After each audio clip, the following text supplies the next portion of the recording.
The Neon leader Fitz returned to his homeland and built up a defensive line on the border between them and the Neon Blues.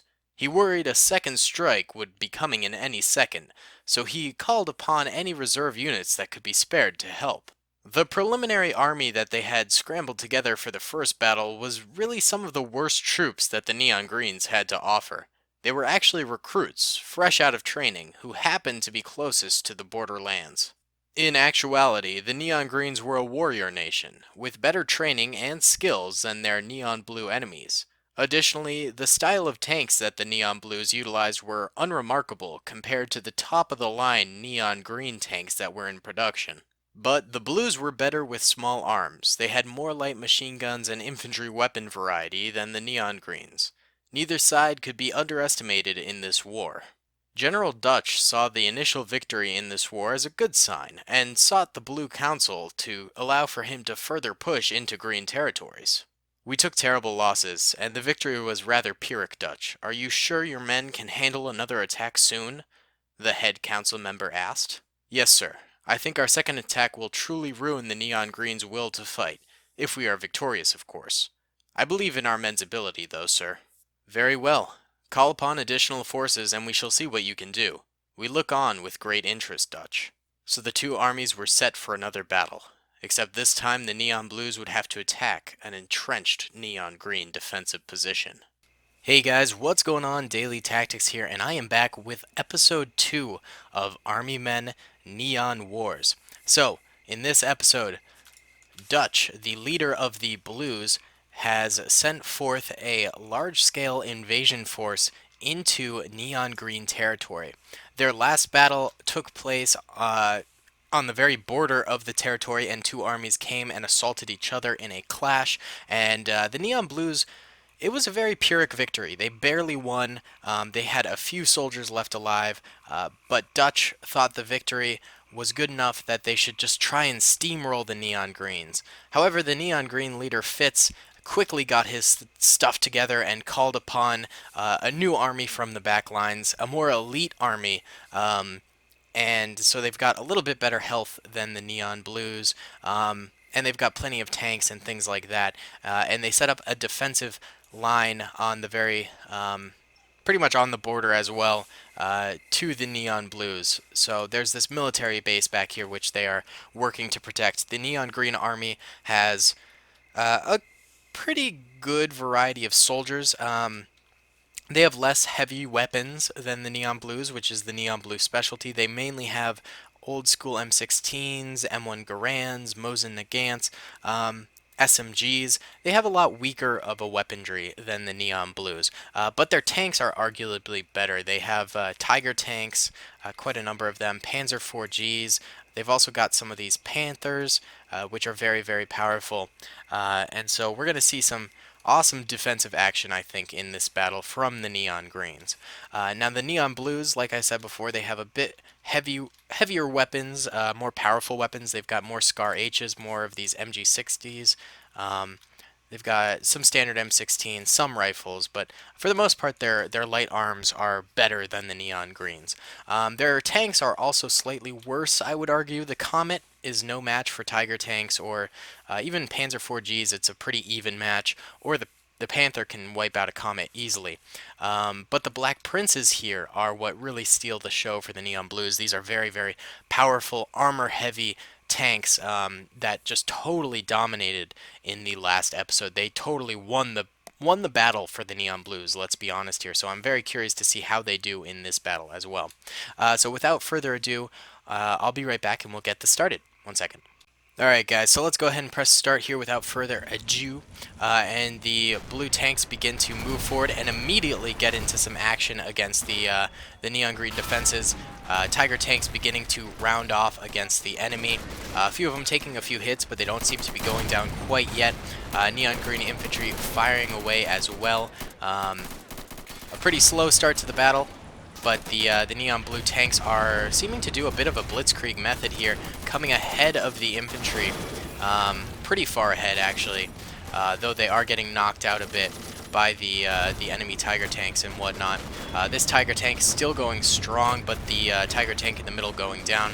Panzer IV-G on the left is still alive, but then a Comet comes around, takes it out, but the Comet itself gets pinned by a Tiger tank in the back. More blue tanks coming in as well. Comets moving up this hill. Yeah, they're definitely going for some sort of a blitzkrieg strategy here, moving forward ahead of their infantry to try and wipe out the main parts of the defenses. Though the defenses are still holding super strong, it doesn't seem to be working super well. This Tiger tank over here still managing to stay alive. That's going to be needed to take out very, very soon as the infantry begins to catch up with the tanks in the back, and they are starting to crest over this hill and get chopped down by the Tiger tank, who is managing to fire quite a bit at them.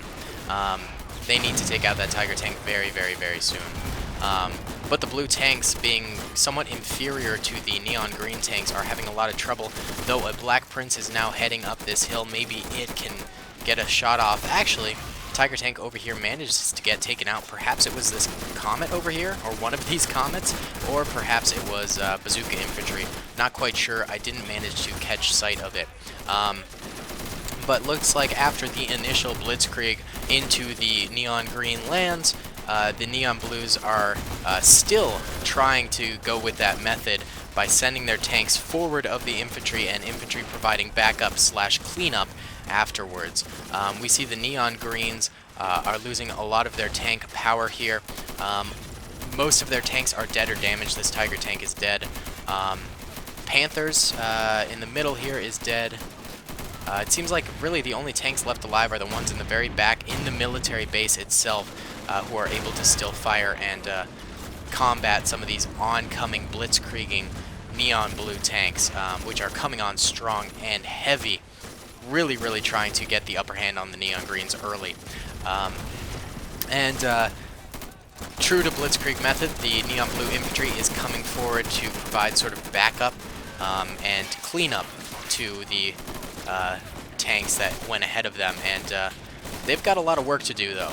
Neon greens hold a very, very strong defensive line here in a trench. They are fully entrenched in their position, so the neon blue infantry is going to have a very, very tough time there. And they are losing tanks at an alarming rate, which is not a good sign, except a huge explosion goes off in the military base. It looks like the Panzer IV-G on the inside blew up and took with it a few fuel tanks that were to the right of it.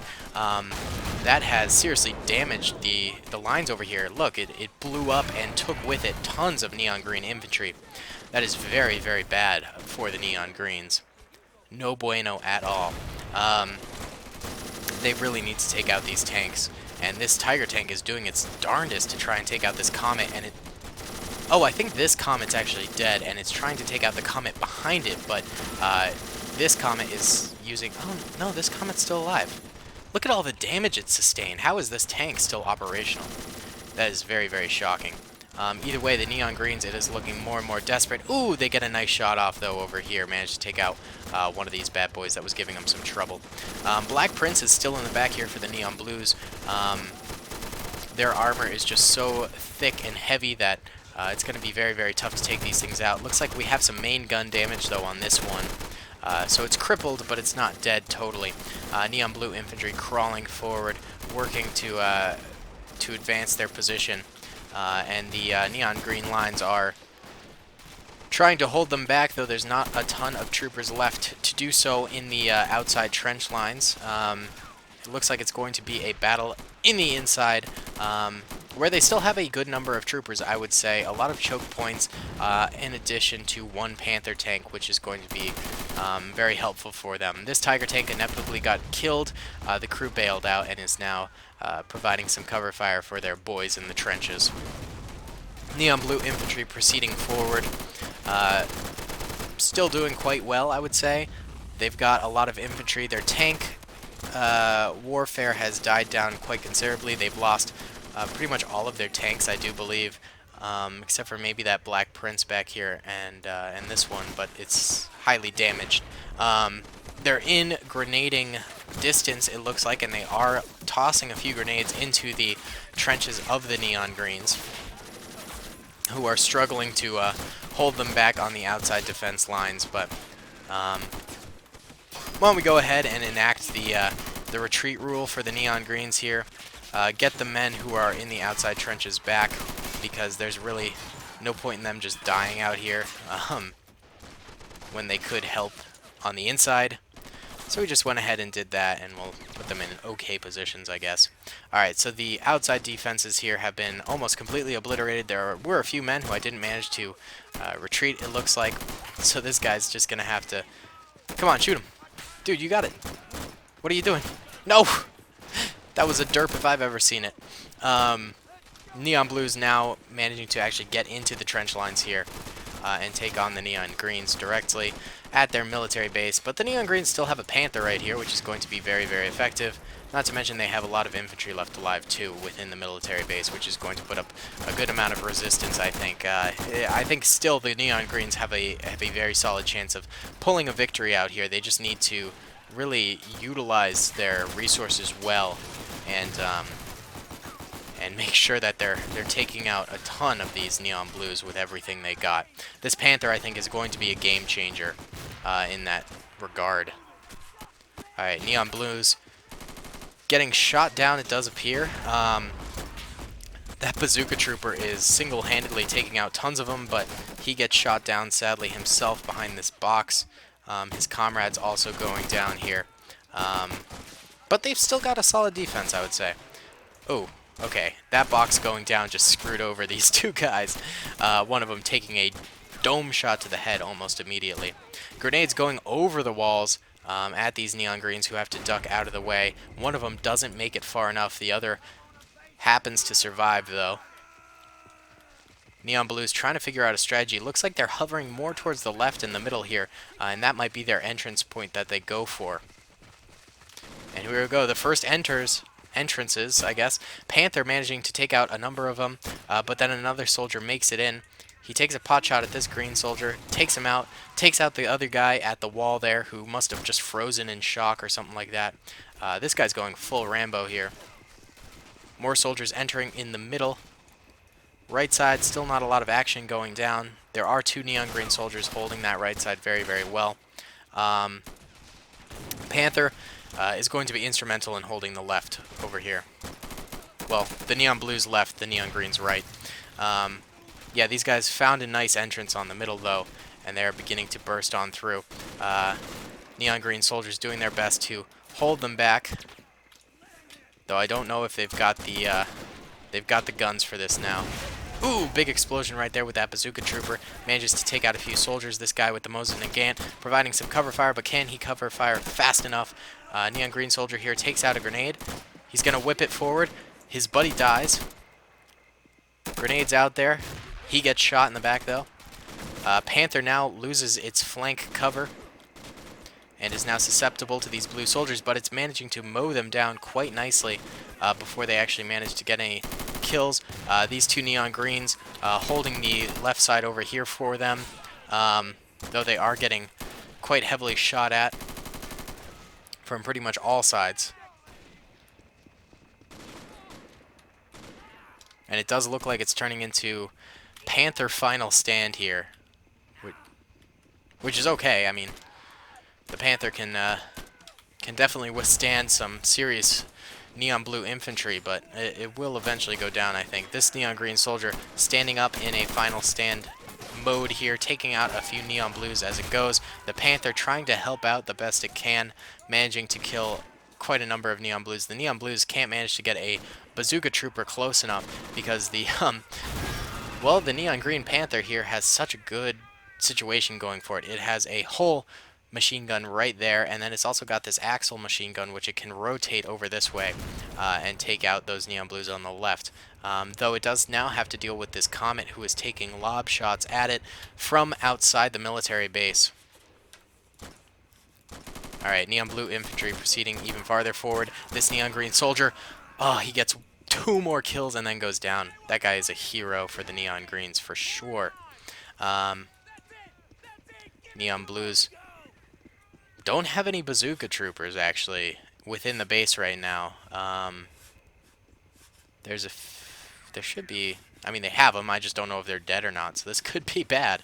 One Well, we can start enacting the track rule now, I guess, which is the rule in these series where if a tank is tracked, we can repair it. This Black Prince is just derping. I think it's stuck, so we'll just unstick it right there. This one looks like it's coming forward on its own. There's also a ton of Neon Blue infantry that can come forward here as well. Um, Neon Blue infantry actually just swarming the tank here, while the tank takes out. Oh my god, it just yeeted that Black Prince in the side right there and took it out. It's it's in a tricky situation, to say the least. It's just swarmed by infantry. This is very reminiscent of the last battle where the Black Prince went through the same thing, except this time it's the opposite. Kind of interesting. Let's see. Yeah, there are... oh, there's some bazooka troopers coming forward now. So they might be able to handle this situation. We're just going to get any Neon Blue soldier who decides to not come forward to come forward. Few more men making the mistake of walking in front of the machine gun here and getting lit up. The second Black Prince tries to make a move and cuts in front of the Panther only to get side-shotted. Looks like the Black Prince has met its match in terms of a cannon that can take out the armor on it. But here comes the Comet, fully repaired now. Let's see if it can get a nice shot on this Panther. It fires, manages to get a nice dink on it, but doesn't take it out. This Panther's still very much alive.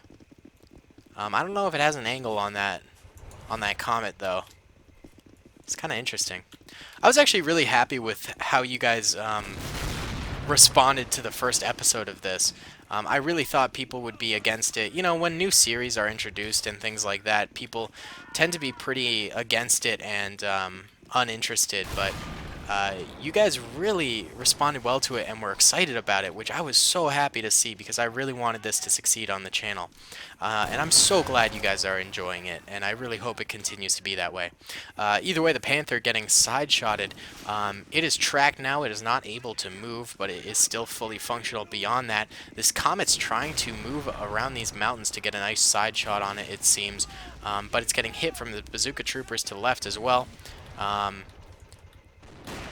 It's only a matter of time, I believe, for this Comet to go down. But it's still managing to do damage to the enemy. There it goes. Finally bursts into flames, and actually manages to catch a few Neon Blues on fire. It explodes, and a final act of defiance wipes out more Neon Blue soldiers. Another victory for the Neon Blues, and yet another very costly victory. They only have probably 30 or so soldiers alive and one Comet, which is up here derping around, and as you can see is heavily damaged. Its main gun is damaged. I mean, it's still repairable, and I'm sure lots of these tanks are repairable, but casualty reports for these Neon War battles are super, super high. They are not kidding around. We can check it out right now. So the yellow are the Neon Green soldiers on the ground, and the red are the Neon Blues. As you can see, both sides just taking huge numbers of losses in this battle. This war is truly way more gruesome, I would say, than Army Men's Civil War, comparatively. It's just so many men have died in this war already, and it's only been 2 major battles, which is kind of crazy. So yeah, guys, thank you so much for watching. I really hope you enjoyed this video. Comment, rate, and subscribe if you did, and I will see you all in the next episode. Peace. I hope you guys enjoyed that video. Be sure to click that subscribe button for more content, and hit the notification bell if you'd like to be alerted to whenever I live stream or upload. Thanks so much.